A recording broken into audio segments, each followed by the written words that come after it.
We'll be starting with Lee on this one. The question is, what is the one thing you will absolutely attempt to improve in the city, and one thing you will seek to keep the same if you are elected? Well, keep the same is pretty easy. I'd like to keep the same feeling around the town, the same charm that the town has. That's pretty obvious to me. That's why I live here. That's why we chose Gardner. When we moved here, I came from Wichita, stayed in an extended stay hotel in Overland Park, and I basically site selected for about 3 months before we decided to come to Gardner. And it wasn't by accident. I chose this place on purpose. I liked it downtown. So the thing that I hope to improve is I'd like to improve our relationships. I would like to, both inside the city, among the city staff, and obviously outside the city, so that we can develop some good relationships to get some good economic development going. And that's pretty much it. Thank you, Lee. Randy? It's always tough to answer that first question, and I'm next. I'd like to start with what are we going to keep the same? For me, it's a safe community at the end of the day. If we do not have a safe community, then we're not going to have a community. It's going to change the dynamics and socioeconomics of our community if we don't keep our community safe. And so to connect the dots there on safety, we've got to support, or we must support, our police department. We must support the police department with lateral opportunities within the PD. We must support them through equipment. And we've got to be strategic about that. What would I attempt to change or improve? Well, that would be 2 things: development and partnership. And I really think that it starts with partnership. I think, and I know, that we can create better partners by leveraging our relationships with Southwest Johnson County EDC, the Chamber of Commerce, and business leaders that are sitting here at the table. Randy, thank you. Good job. Thank you. All right, Brett? I think the one thing that I would try to improve, and the city's got a good start on this, is continued additional interaction between city government and citizens. They've been offering additional workshops and additional symposiums and changing the way they interact even during meetings, allowing for public input. I think that's a good process. I think it needs to continue, and I think instead of it being optional, some of it should be required going forward. Also planning for future economic development. Again, the city has some good head starts on that stuff. I think there's more continued improvements that could happen. That's another thing I would improve. To echo Randy, I think public safety, I would continue to support the same things. Gardner has been ranked in the top 5 safest cities in the state. I think that means obviously we're there for a reason. The city citizen satisfaction survey, our citizens give over 80% satisfaction to our public safety. We're doing the right stuff. We need to continue. Thank you, Brett. Tori? Thanks. The one thing I would improve, and I know that we've had to be creative with the budget and, with the economic downturn, but I would improve maintenance on infrastructure projects existing, like the streets, the roadways, our parks. I think we need to get back on track. We've had some reports with some studies that we know where we need to go, but we definitely need to get back on track to focus on the existing. We want to keep our quality of life high. And I mean, and then back to the quality of life, that would be something that I think is one of the greatest things about Gardner, is the quality of life. It's a small town feel, but we've got good benefit, we've got good amenities for our residents. I also wrote Safe City, so that's it. Thanks. Thank you, Tori. Todd? Yes, one thing I would improve is our image with business development. I think we've ever since the intermodal, I think we've created an image that we're not open for business, and I think we definitely need to work on that and improve that. We have some things in place that are going to accomplish that: our comp plan, our economic development plan, as well as the land development code rewrite. Those are all things that are going to help smooth that over and make Gardner open for business. And what I keep the same is just the small town charm, our community pride, whether you go out to a football game or downtown at the cafe, Gardner, no matter how large population gets, I think we'll still have a small town pride and a great sense of community. Thank you, Todd. Keith? Well, the one thing that we can't afford not to improve is actually the city's asset management programs. We have to be proactive with these programs moving forward. When we've taken steps with the road programs, but some of the things Rich mentioned before, some of the assets in regards to the police cruises and other items, we can't continue to let those slide. But that also translates over, even, you hate to use the term, but our human assets. We have to take care of the people that work for the city. They're the backbone to everything that we do. So if we don't make improvements there, we'll continue to suffer. So I think that's the one piece that just can't be avoided. If we don't make improvements there, nothing else will get accomplished. From something where I think we continue the same approach, I'll have to take off a little bit of what Tori said, or it might have been Brett, I apologize. But there's never been more opportunity than there is right now for citizens to become engaged with their local government. Gardner U, the Citizens Police Academy, the advisory panels, all these pieces have been opportunities for people to get involved. Even our council sessions now have public comment for each new business item, which has never happened in the past. Thank you, Heath. That's it. Good job. Rich? The one thing I'd say we keep is, and I know some of you probably won't agree with this, but I think Parks and Rec needs to stay the same for a while. I think as a city, we've spent a lot of money on Parks and Rec. We have a fantastic Parks and Rec department, parks everywhere that are, above board compared to every other city around. I think we need to put a break on Parks and Rec and focus more on infrastructure, because let's face it, the ballparks and everything are great, but if the toilets don't flush, it's really a problem. So the thing that I would really improve on, and this is for me as a salesperson, I deal with people every day, relationships are really what we need to work on. We're never going to grow if we don't have the relationships with the people around us, the relationships with business leaders. Right now, like Todd said, and it's true, people see us as anti-business. We have to work on that relationship and change that for the better. How do you propose that Gardner handles the service for fire protection, including the funding of fire services? I think that's a great question, and I think we need to look at it from a return on investment. And I think we're in a good space right now with respect to return on investment. When it affects the mill levy, and you look at the investment that we're making on behalf of the city for that service, I believe that the funding is in line. It allows us to not have to overcome the challenges from a fiscal perspective and or an equipment perspective.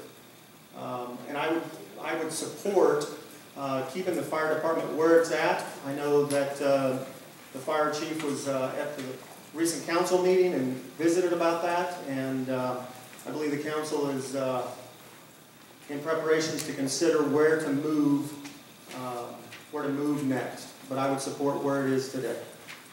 Thank you, Randy. Brett? I think I would echo some of the same things that Randy said. I think it's in a good position as it is.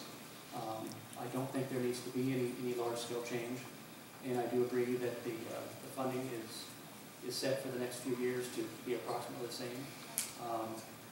I think we have excellent service here, excellent response time, and that's one of the highest rated items on the citizen satisfaction survey. So I think we're good. If there's any problems, they should be small and they should be easily dealt with. Thank you, Brett. Tori? It's my opinion we need to continue with the current contract with the fire department. It would be very costly and money not spent well if we took back the fire services. And as a steward for the money, I couldn't go forward with taking back the fire. So I'm good with our continued fire department contract. Thank you, Tori. Todd? This has been a tough one, and on the surface, when I look at it, for the fire department to take over the services, it doesn't make financial sense. But, however, there are some ancillary benefits as well, and there are some other ways with ISO ratings and some other things that might actually equal that out. And so I did want some more information before I made a final decision, and I did suggest that we have a work session with the fire chief and his associates so that we could go through everything and have both people at the table and, make a final decision from there. Thank you, Todd. Heath? Well, as it stands right now, Tori hit on, we can't afford to take back the fire service into the city of Gardner. We're pot vested at this point. So it's imperative that we move forward with the relationship with the fire district. Our current agreement actually runs through 2016. Our last council meeting, we discussed extending the one-year option for 2016, which was a flat rate. So the decision now is then to enter into a new agreement, whether that's through a mill levy assessment, which is what the rest of the fire district's in, or if we can negotiate to continue the flat rate. Just on the projections from our financial team, it looks like it'd be 2019 before those would even out, and where the mill levy assessment, based on the development in the rest of the county, especially in the intermodal facility, would actually make a mill levy investment a more financial savvy move for the city of Gardner. So I think our best approach is to look at a 3-year agreement, an extension for that, and then in 2019 hope that the math works out and it is less expensive, and then bringing in the mill levy, which doesn't necessarily increase the mill levy, it just means it's funded in a different way because we wouldn't be funding the flat rate any longer. Thank you, Heath. Rich? I'm in agreement with Heath and most everybody else. I think that we're really kind of stuck. I mean, we don't have the money, so we got to live with our means, and that's what we're going to do. And I mean, if I'm up there, that's what I'm going to do. I didn't understand why the other night at council meeting we didn't just go ahead and sit down and think about that. So from my perspective, it's kind of a no-brainer. You look at what can we afford. We can't afford new police cars. We sure can't afford new fire trucks. So that just kind of, to me, that makes a lot of sense. Thank you, Rich. Lee? Yeah, I guess I have to echo what everyone else said about not being able to afford to assume responsibility for fire service. That's pretty obvious. We gave the county all of our equipment and all of the responsibility. We signed a contract with them. The question remains whether or not the Fire District 1 will continue to honor that contract and keep the costs where we need them to be. Because I think it's in the county's best interest to assume responsibility for it fully and consolidate. So I think at some point we're probably going to be backed into that corner where we're going to have to decide that consolidation is the way to go. And it sounds like from what Heath was saying, we could wait until 2018 or 2019. So that's pretty much it. The question is, do you support a rate study for our owned utilities? Why or why not? Brett? Yes, I do support a rate study for our utilities. I think we've had enough turnover with the leadership and the directors of our different utilities. Recently we've had a restructuring of some of the commissions and committees that help point the utilities in the right direction. And obviously our utilities are one of the primary sources of dissatisfaction for citizens. They don't like to see their rates go up and up and up. They don't like to pay more and more. There's plenty of discussions recently about people getting late fees, and obviously nobody likes to deal with those. Dealing with meters read incorrectly, things like that. So I do support a rate study, and I think it would be in Gardner's best interest if we do that sooner than later. Thank you, Brett. Tori? Well, yes, I would support a rate study for all of our utilities. In order for us to provide the best rates possible and continue with our high quality of life and be competitive with the neighboring cities, we have to have that study. It sounded like we hadn't had a rate study officially in a while, and that concerns me. We need to make sure we're providing the best rates possible. So yes, I would support a rate study. Thank you, Tori. Todd? Yes, I would also support a rate study. For one, to ensure that all entities are being charged the proper amount. So I would definitely be in favor of that, but ultimately my goal is to not have the rate increases. Look for ways to be creative so that doesn't occur. Thank you, Todd. The simple answer is, of course. I mean, your rates should always be understudied. They should always be a consistent analysis of the cost of providing services, and then versus the rate that you're charging the customers. Those should always equal out while also allowing to build a healthy, though reasonable fund balance. If that's not the case, then there's something broke. And if you're not analyzing that consistently, you're going to miss that. Now, we don't have to start from scratch. The EUB has already began the process on their end. So we can start that without having to go from zero. That allows us to do a lot of the work internally, which is something we need to continue to work on. We do have to always contract outside because there's some engineering expertise that we just don't have in-house. But we don't have to start from zero, but we do have to analyze that, and we always have to be. So the answer to that can never be no. Now, the cost may change to how and when you do those, but if you're not working on it today, it's going to cost you tomorrow. Thank you, Heath. Rich. Thank you. My big question on whether I would want to see that or not is initially, what's the cost on that rate study going to be? I'd like to see what it's going to cost the city. I still think it needs to be done, but I still would like to know, before I gave my full support to it, what it's going to cost, $25,000, whatever is that number. I do think that the city has some issues right now that need to be worked out with the different services we offer. I think there's some other things that need to be fixed in there too, beyond just the rate study though. Lee. I don't think you'll find anybody anywhere that wouldn't say that we need to constantly study the rates that we charge ourselves for our own utilities. What I would say is that we need to proceed cautiously because we have a pretty serious deficit in terms of human resources at our utilities at the moment. About a little bit over a year ago, we let go of our electric director who helped keep our electric utility in pretty good shape for a number of years. We kept our rates flat on our electric side. 2 years ago, EUB started a rate study and was never able to complete it because of the recent turmoil and turnover and all that with our electric utility. And so I think before we can do this, we're going to have to get our house in order. Thank you, Lee. Randy. Yes, I support a rate study, and I would also support that it be studied more often. Second of all, I just spoke about this at the council meeting last night and talked about the study that Heath alluded to, that it's about 50% done and it started a couple of years ago. But what I want to bring us back to is when the EUB existed, that was citizens, non-elected citizens, that had kept that rate, your electric rate, unchanged for 5 years. And I think that we need to get back on track. I understand that we now have a utility commission versus EUB. Matter of fact, Randy was on that EUB back in the day. But what I'm trying to drive to is that we need to get citizens back involved because they've already proven that they're able to run it like a business. Thank you, Randy.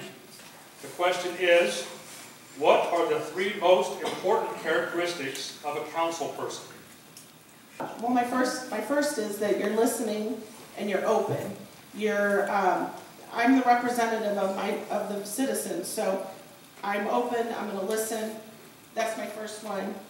My second one is, let's see. Gosh, this is kind of hard to go first, isn't it? So anyway, open, I want to be a representative. I think I also, communication skills, we'll be able to report back after they've given me concerns, and just smart with the citizens' money. Like I know I've said it before, but it's not my money, it's your money. So just smart with spending. Thank you, Tori. Todd.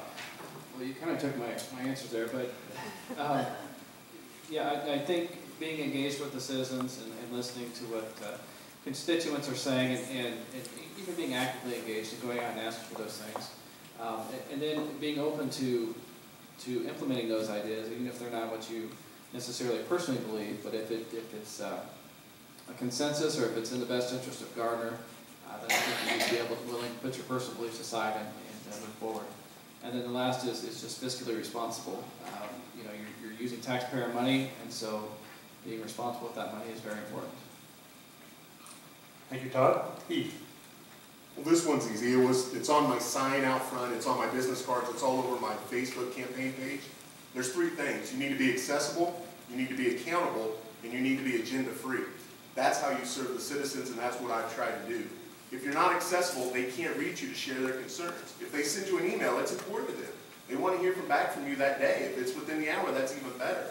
They need to know that you're listening and taking their concerns for merit and respond appropriately. That means you have to be accountable. If you vote, someone's going to ask why you voted that way. If you can't explain it, then you're not doing them a service. You're not being a leader, you're just being a follower. So that's being accountable and speaking to why you make the decisions that you do and why you think that's in their best interest. Because at the end of the day, that's what we're trying to do.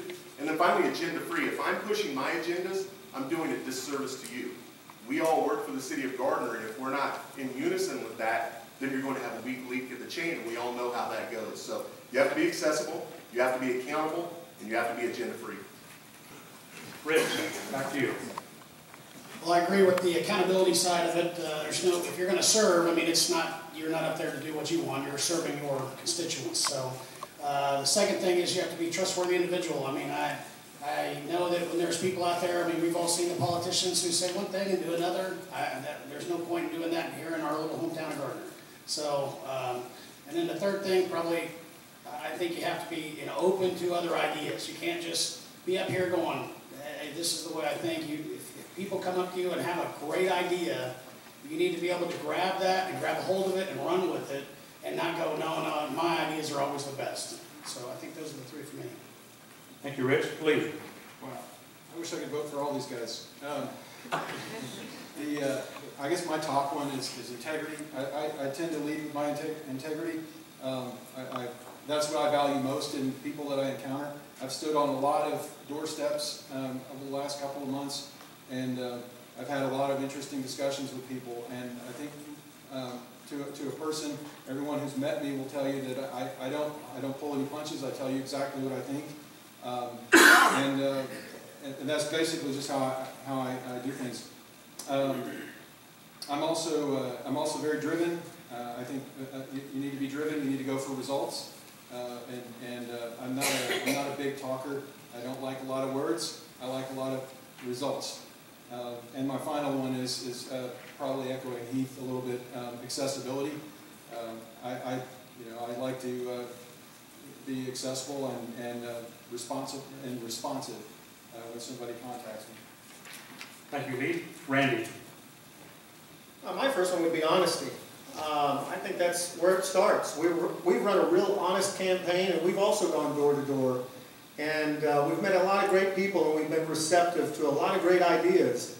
And I look forward to earning your vote and looping you back in so that we can take some of those great ideas and see some activity. The second thing is a good listener and a good communicator. So you've got to be able to listen, repeat, complete at the end of the day. And if you're not listening to your constituents and you're not taking those emails or text messages or Facebook messages seriously, then you're not going to be able to communicate. The last thing is an Eagle Scout, be an active leader. If that's one thing that Scouts has taught me, that's be an active leader. And be an active leader for who? Gardner. And that's where it all lies at the end of the day. I want to be able to lead Gardner through those initiatives for the betterment of our community. Thank you, Randy. Brett. This one's pretty easy for me. This is kind of a question of how I've chosen to run my campaign. I don't think you can be an emotional decision maker. I think you need to have an even temperament and, like some other people have said, listen first and drive for action. I think you need to be a critical thinker. Don't act out of emotion. Use a lot of logic and analysis. That's what I've done my whole life. I was trained for it in college. It's what I do every day. Sometimes a little too logical and too analytical, but that's how I think. And then not doing what you personally want, but listening to people and doing what most concerns the most residents. I think that those are the three things that would be most advantageous for a councilman. The question is, what are some ways that the relationship between the business community and the city can be improved? Todd, you have 90 seconds. Well, as I mentioned before, I think our image with the business community is very important.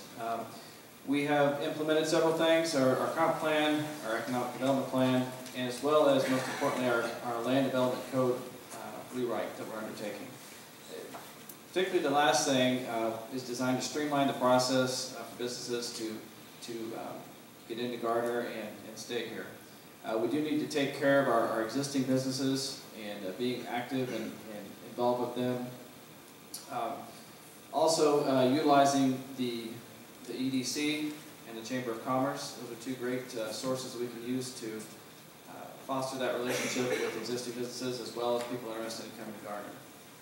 Thank you, Todd. Heath. Well, the first thing that you have to do is you have to be engaged. You have to be engaged in the development community. You have to network. You have to have staff on hand that can be responsible for when these individuals reach out to us. You have to be responsive to their requests. You have to know what it is that they're looking for and how you might be able to adapt and make a fit that's going to be best for their development as they're looking for it. You have to strengthen our partnerships. You know, every developer that comes to town, or even every developer that comes to the area, they may not even make it to Gardner, but we'll run into them just in the development forums that they have all the time.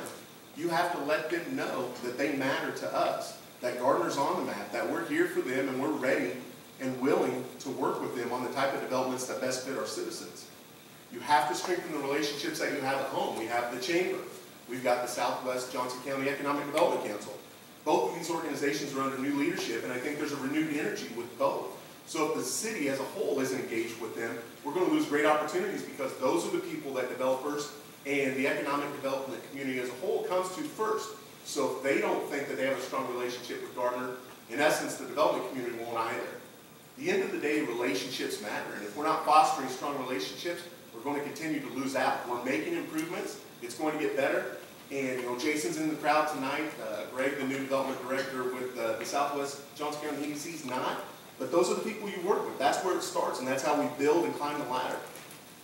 Thank you, Heath. Rich.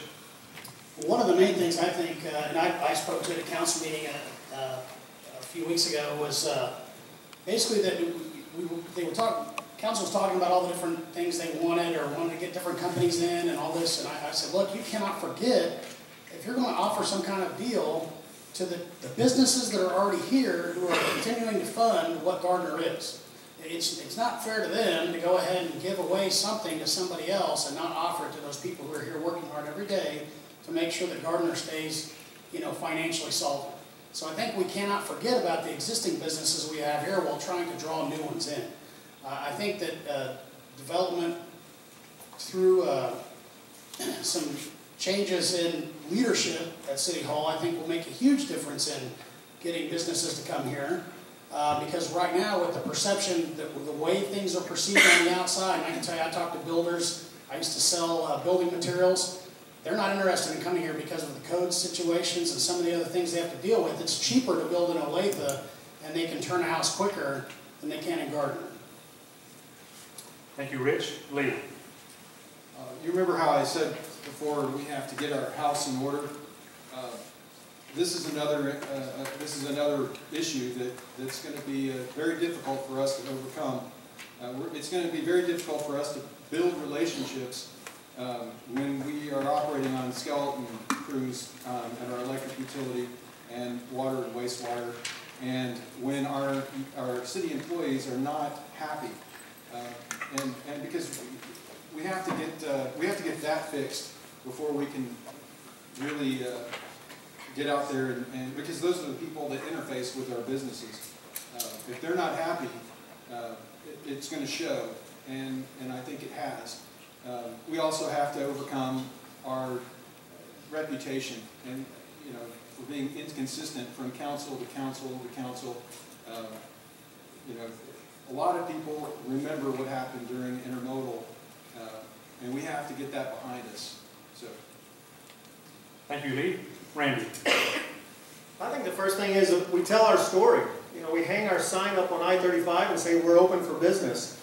And we reach out to the current leaders that are in the downtown district, like Sam over at the pharmacy, or Chris over at Uproot, or Steve over at Roundhouse, some of my favorite places. And we get those folks engaged, and we find initiatives that they're interested in that we can partner with on the city's behalf. Again, on relationships, we also need to have relationships at the county level and the state level and understand what those two entities are looking for in the community. What development do they have on the horizon that might best suit us? Obviously, intermodal, there was a lot of brouhaha, but at the time, that's a great example of the land that was available, and obviously we know how that went. Lastly, is we do need to leverage those relationships with Southwest Johnson County EDC, the Chamber of Commerce, Kansas City Chamber of Commerce and EDC, and again, tell our story and allow them to understand what initiatives we have through star bonds or IRB bonds in order to entice the ideal book of business to our community. Thank you, Randy. Brett? Ways that the business community and the relationship between the business community and the city can be improved. I think the city is on a good track. I think they've defined their economic development plan that is in place. They have defined a comprehensive plan, which as a member of the Planning Commission, I helped steer that through and bring that over to the City Council. And they're getting ready to start addressing the Land Development Code, removing outdated and conflicting restrictions that restrict businesses from looking at Gardner as much. I'm glad to be a member of the advisory committee that's going to be part of the Land Development Code rewrite, and I look forward to being part of the process and helping Gardner move forward. Thank you, Brett. Corey? Well, I know everybody said it, but Gardner needs to be open for business. We need to shout it from the rooftops or whatever we need to do. We have to engage and network with as many partners as possible. We know Gardner's a great place to live, but we need to tell other people. So it's important, and we need to promote growth to existing businesses and new businesses, and we have to be creative with our incentives. We are in a unique advantage because we do own all 3 utilities, and we can be creative with some of those utility incentives too. And lastly, I think we need to streamline the processes in the community development department. You know, every step. When the person calls, they need to know it's this many days, and we're going to do some things at the same time, and we're going to work with them. So that's it.